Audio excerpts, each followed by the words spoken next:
Les gens se mettent même contre quelqu'un qui joue au fait pour leurs intérêts, pour l'intérêt de tout le monde, juste à cause de la tribu.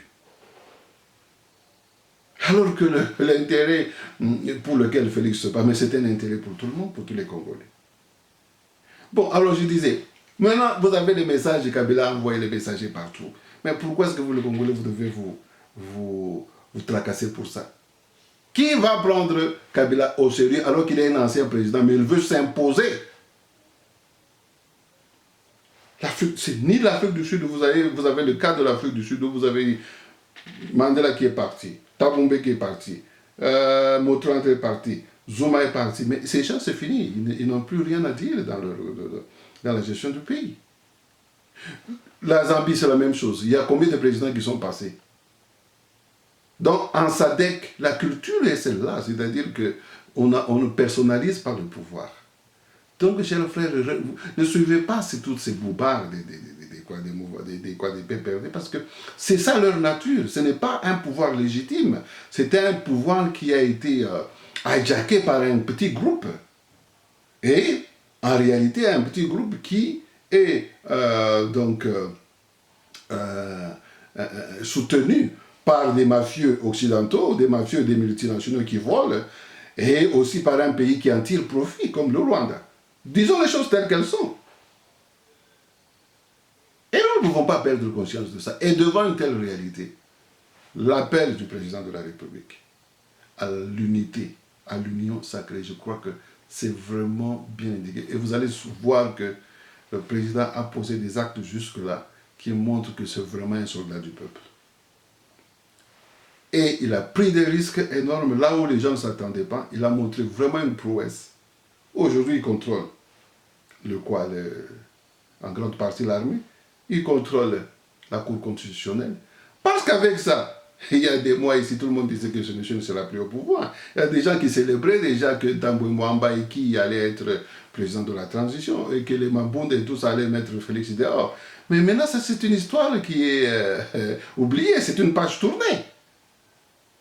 Maintenant, le challenge, c'est aller au Parlement. Dissoudre arracher cette majorité. Voilà là où nous devons nous concentrer.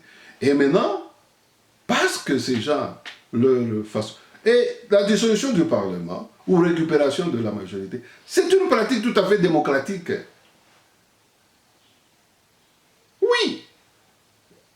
Ce n'est pas un cas anticonstitutionnel, non. Donc pour vous, vous parlez de constitutionnel, hein, et quand vous ne parlez pas d'anticonstitutionnel, et quand Tamboué Mwamba fait un coup, il veut donc mettre le président dehors, bon là ça va. Mais vous les Congolais, et vous savez bien que les Tamboué Mwamba là-bas, ce sont des gens à double face, ce sont des gens qui n'ont pas vraiment, qui ne sont pas des Congolais d'origine, hein. Ce sont des Congolais qui sont là naturalisés ou parachutés. Jean-René Mabunda, je ne saurais pas dire quelque chose parce que, bon, j'ai des réserves, mais j'ai l'impression que ça peut être la même histoire. Nous sommes dirigés comme ça par les étrangers. Quelle honte! Et ils vous disent que non, nous avons Kabila envoyé les messagers partout. Félix Tshisekedi, on va le voir comme quelqu'un qui crée le trouble dans son pays. Qui vous a menti comme ça? Le président partant qui veut s'imposer et le président en exercice refuse ça. Et bon, et ces pays-là vont dire que non, mais écoutez, le président en exercice est dans l'erreur. Ah, mais quelle bêtise. C'est comme vous réfléchissez comment? Hein? Quel est le président qui va accepter une telle aberration? Quel est le président qui n'est plus en exercice, qui a régné pendant 18 ans, continue à dicter et à imposer un accord qui n'a pas de sens? Bon, je voulais dire que, en tout cas, cet aspect-là des messages de Kabila, des gens qui pensent que non, ce monsieur-là va faire recours aux pays étrangers pour renforcer son pouvoir et revenir au pouvoir, mais ils sont en train de rêver. Et le contraire, c'est que, bon, Félix a réussi à gagner vraiment la communauté internationale parce qu'il ne s'est pas lancé dans une guerre bête ici. Non. Félix réclame ce qui est tout à fait correct. C'est comme ce qui s'est passé en France, où je ne sais pas si Chirac ou Mitterrand à l'époque, quand il sentait que, bon, vraiment, il n'y avait pas la majorité, c'était difficile de gouverner. Bon, il cherche la majorité en nommant un formateur ou en dissolvant le Parlement. Comme ça, il trouve la majorité Bon, si le FCC arrive toujours à sortir victorieux avec sa majorité, il s'accroche à sa majorité, bon, on va dissoudre le Parlement, c'est simple. Une chose amène l'autre. Donc, alors, chers frères et sœurs, je voulais juste interpeller aussi que nous vivons une situation particulière dans notre histoire en tant que Congolais. Je voulais parler un peu de l'esprit Kadogo. Vous savez, c'est vraiment important que nous fassions allusion à cet aspect-là. Pourquoi? Parce que les Kadogo, ce sont des gens qui sont entrés au pays sans se battre réellement. Et l'image que moi j'ai de ces Kadogo, ce sont des gens qui ont transporté le matériel de guerre, des véritables forces qui étaient derrière. C'était des jeunes, c'était des enfants qu'on prenait pour transporter le matériel de guerre des autres. Bon, c'est très important que nous puissions vraiment analyser ça. Parce que l'esprit qui est venu avec ces jeunes, c'est un esprit qui peut se retrouver dans n'importe quel Congolais. Ça n'a rien à voir avec la taille, non. Donc c'est l'esprit de transporter le matériel pour les autres. C'est l'esprit de servir les autres, de ne pas se servir ou de ne pas servir sa nation. C'est d'être sous le contrôle de quelqu'un. C'est ça l'esprit Kadogo. Parce que c'est comme ça qu'ils sont venus. Et maintenant, c'est ça l'esprit qui dirige les gens de FCC. Vous pouvez voir comment est-ce que quand ils se rendent chez Kabila, Kabila a pris cet esprit Kadogo là-bas et l'a imposé dans un PPRD, dans un FCC. Donc quand vous allez chez lui, vous êtes en train de le servir. Vous n'avez rien à dire. Comme les Kadogo n'avaient rien à dire devant les Rwandais. Parce que ce sont les Rwandais qui entraient. Mais malheureusement, même Laurent Kabila, si nous devons voir les choses telles dans leur contexte, il s'est comporté comme un Kadogo parce qu'il a accepté de servir ces gens-là. Et quand il a refusé, mais écoutez, c'était la guerre. Bon, alors, c'est une prise de conscience qu'il faut avoir avec tous les événements, les analyses que nous avons ici. Parce que ces gens prétendaient qu'ils venaient nous libérer. Mais alors que, en réalité, ils venaient pour nous mettre sous le joug d'une petite minorité des Congolais naturels, des Rwandais ou des étrangers naturalisés congolais. Bon, on peut dire des Congolais d'autres souches, comme rwandaises. On a vécu avec les Rwandais en paix chez nous.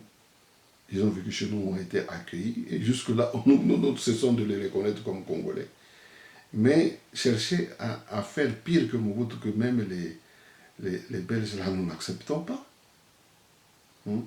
Et d'ailleurs, par contraste, si nous voulons parler de l'esprit Kadogo, ben, toujours à Kinshasa, là-bas, il y a deux termes. Il y a Taliban, il y a Kadogo. Mais prenez l'exemple. Vous savez, les termes ne mentent pas. Hein. Taliban, vous voyez ce qui se passe en Afghanistan. Ces gens-là, les Américains, c'est une grande puissance. Mais ils n'ont pas réussi à vaincre les talibans.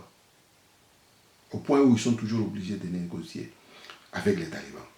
En Afghanistan, les Américains avaient amené tout genre d'armes sophistiquées là-bas pour soumettre les talibans. Mais ils n'ont pas réussi.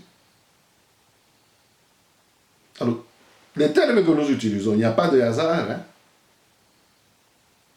Donc nous avons refusé de nous laisser, n'est-ce pas, de rester sous le joug des Belges, de rester sous le joug de Mobutu. Et vous croyez que vous, avec l'esprit de Kadogo, vous allez nous mettre sous votre joug? Non, mais ne rêvons pas. Au contraire, je pense que l'opportunité que le président avait donnée de vous accueillir, de parler avec vous, c'était une bonne occasion pour vous amender, demander pardon, parce que vous étiez dans l'erreur. Mieux vaut tard que jamais. Il vous a donné l'occasion de pouvoir demander pardon et vous réconcilier avec les Congolais. Que les Congolais vous pardonnent, que vous puissiez rentrer dans la société et vivre de manière normale, sans faire des rêves inutiles, exagérés. Donc nous sommes avec le président, parce que nous sommes avec le peuple congolais. Le peuple congolais doit donc retrouver sa dignité. Et nous ne pouvons rien épargner. Ça, c'est l'esprit de quoi? De Kibangu, l'esprit de Moulele, l'esprit de Lumumba, l'esprit de Tshisekedi. Ce n'est pas l'esprit Kadogo, non. Chez nous, on n'a pas développé l'esprit Kadogo. Donc, cet esprit-là de servir les autres, de rester, non, sous le joug des autres, c'est faux ça. Et de chercher à tuer ses propres frères pour rester au pouvoir. Non, ça c'est un faux esprit que vous voulez introduire chez nous au Congo. Non, on ne peut pas accepter ça. Donc, les gens comme les Lumumba, ce sont des gens, même aujourd'hui, nous avons une fausse appréciation du leadership de Lumumba. Parce que ce qui était bien à Lumumba, c'est quoi? C'est quelqu'un qui avait la force de caractère, qui était libre dans son... Il avait une grande personnalité. Il ne pouvait pas accepter de se plier devant n'importe quoi, n'importe qui avait cette liberté intérieure. Parce que nous avons vu, nous voyons avec les gens de PPRD, qui devant un garçon comme Kabila, il se plie. Lumumba n'aurait pas fait ça. Il a refusé de se plier comme ça. Même devant le roi belge. Kimbangu n'aurait pas fait ça. Tshisekedi ne l'a pas fait. Voilà l'esprit que nous voulons au Congo. Voilà les valeurs que nous devons perpétuer dans notre pays. Pas les valeurs où nous devons prendre les armes des autres qui veulent nous dominer. Et des gens qui ont été aussi colonisés comme nous. Et qui veulent faire l'aventure. Non, mais écoutez, venez, on vit ensemble. Le président Félix vous a donné une occasion. Je ne sais pas quand est-ce que le président va prononcer son discours. Au lieu d'aller chercher des complots pour assassiner le président ou pour mettre le pays dans la guerre, et même certains Congolais qui perdent la tête, qui perdent vraiment le sens, qui pensent que non, il faut parler le langage de l'ennemi. Mais en tout cas, en ce moment, en principe, ce que nous devrions faire, nous les Congolais, c'est nous mobiliser. Quelqu'un qui parle un langage comme ça le considère comme un ennemi, comme des véritables talibans, on agit en conséquence. C'est ce que nous devrions faire. Donc, Muntu Oyo vraiment des contre-volonté à peuple, on doit en finir avec lui. Comme on a fini avec Barnabé. Donc, ceux qui sont vraiment contre le peuple, s'il faut le faire par la justice, on va par la justice, on t'arrête. Parce que, prenez le cas des États-Unis. Un monsieur là-bas, comme c'est Snowden qui là-bas, avait osé juste publier des informations sur le pays, sur les États-Unis. Mais c'était vraiment un criminel. Et vous voyez même le monsieur Assange, comment il a été mis en prison. Pour avoir juste publié des informations sensibles sur l'État américain qui a mis l'État américain en insécurité. Quand nous parlons d'État de droit, mes frères, ça va jusqu'à ce point. Parce que l'État de droit doit protéger la sécurité, doit garantir la sécurité et la paix. Le droit, c'est ça.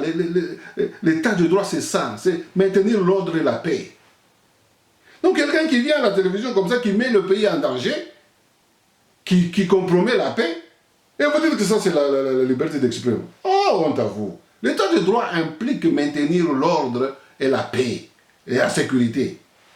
Donc quelqu'un qui va menacer votre sécurité, la sécurité de notre pays, de tout un peuple, même de son président, mais ce type-là, il doit être condamné, mis en prison.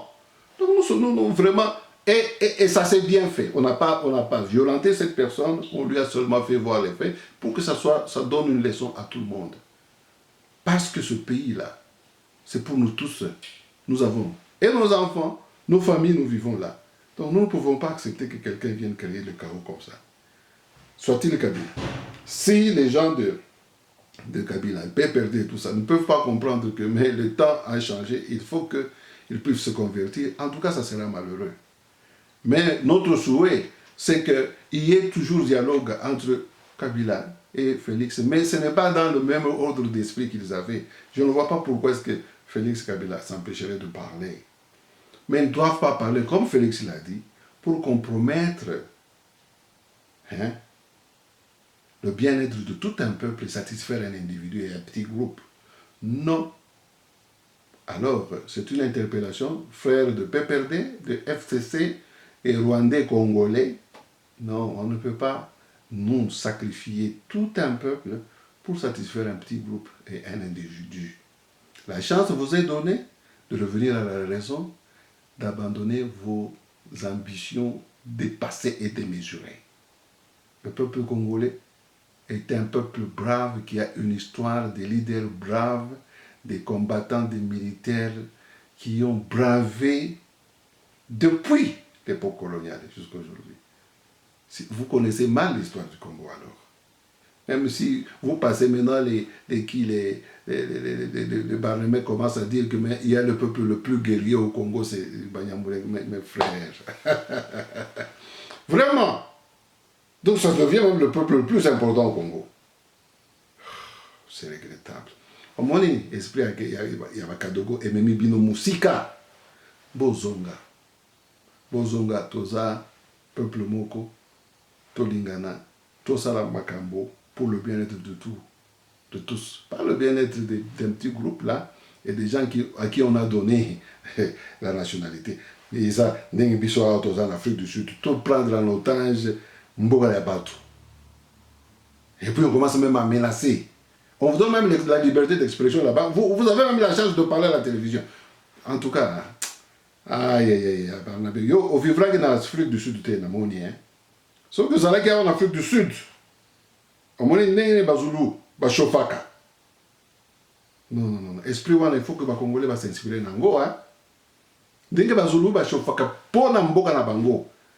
Donc, yo étranger, au les à la télévision, au Bandago menacé, Bazulu, Awa Namboka na Bango.